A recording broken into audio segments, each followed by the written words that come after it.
Oh, it's me again. It's more of the same thing, I think.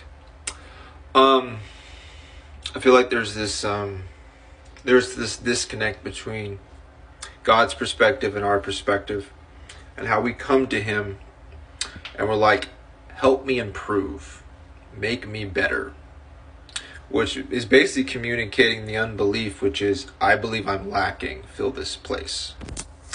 And you will find that God meets you there for a time.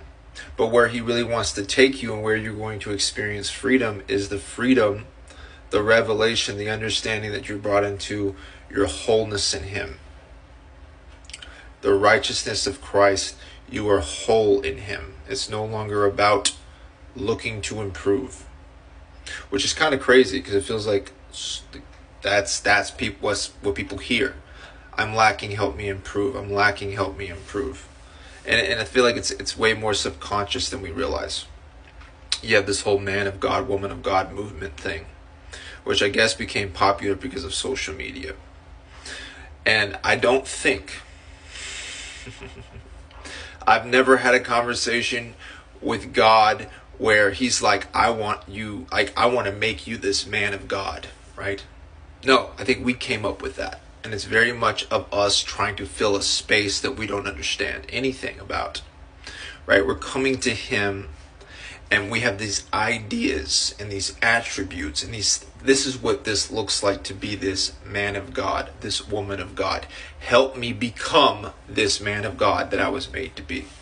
And I don't think that God is going to help you become a man of God or help you become a woman of God.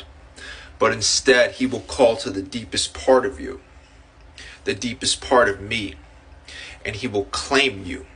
And you will know that you have been found by Him and that you have been called by name.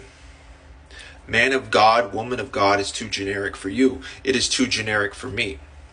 But it is what we can aim for and what we can be distracted with, and it's fine if you are, whatever. I seem to only be in this weird Twilight Zone place because God has put me here. So I'm like in between what I knew before to what I'm coming to know. But what I'm coming to know is coming in to what I knew before and saying this, it doesn't really go anywhere. It ends up being you never feeling like you're enough, always trying to be more, trying to be more, trying to be more. Yeah, I have these women are talking and they're like, this is what a man of God looks like. And I'm like, in what stage of his life?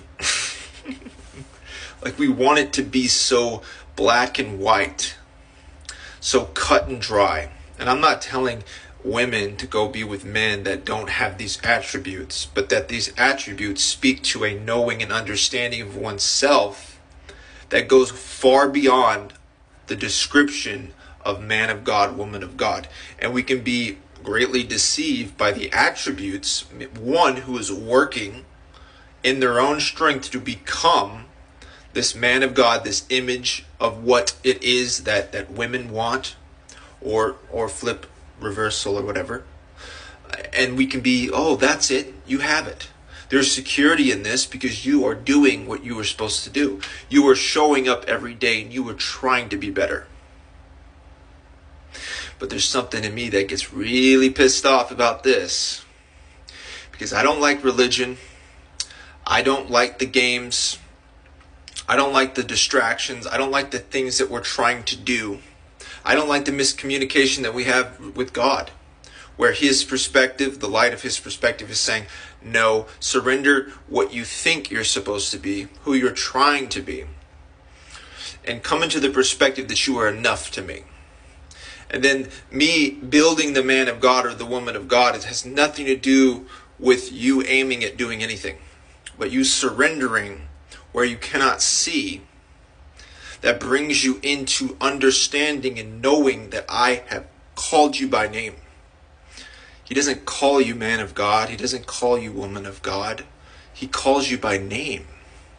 There's intimacy there, where the generic attributes kind of fall short.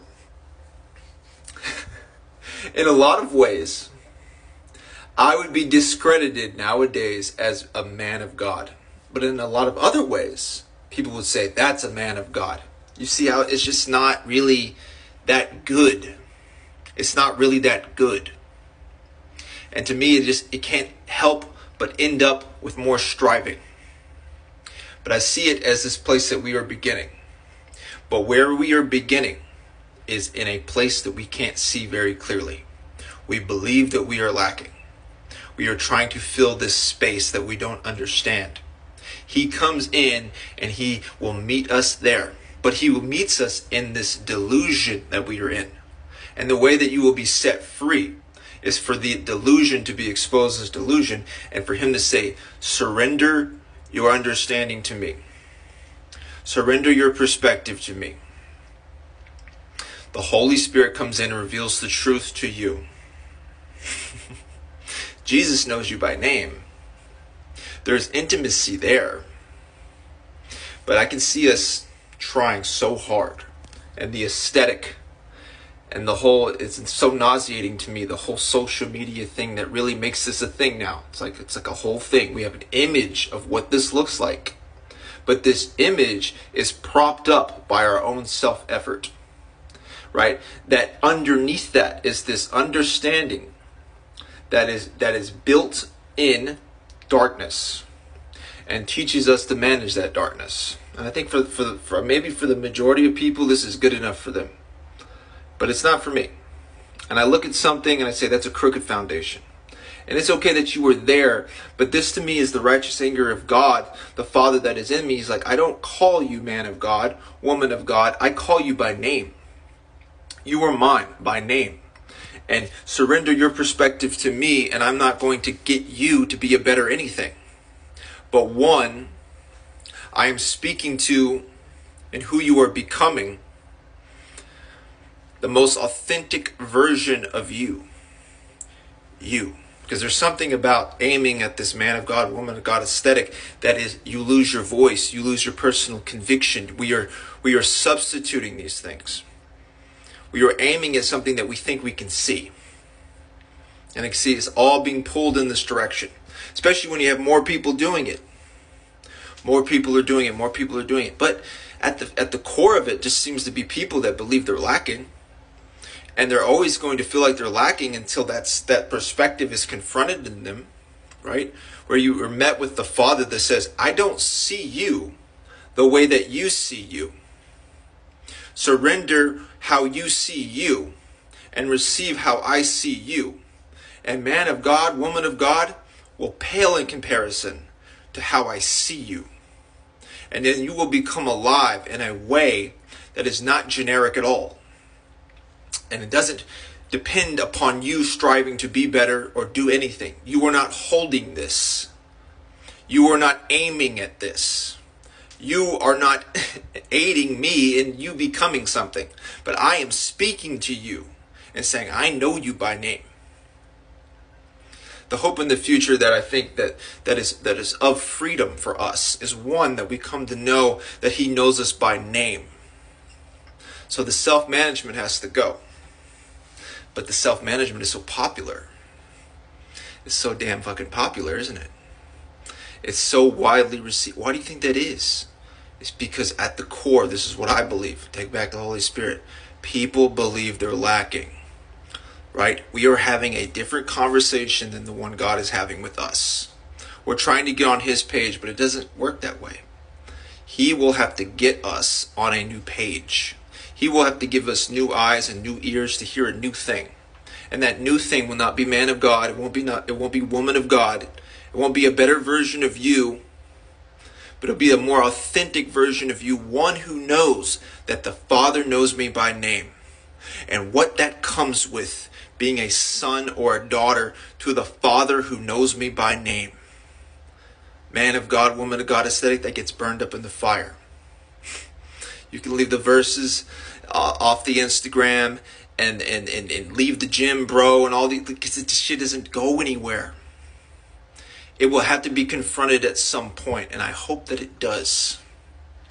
Because our self-efforts are not required. And this is where we are weak. But this is where we surrender to his perspective that takes us in, and he shows you, I know you by name. I know you by name.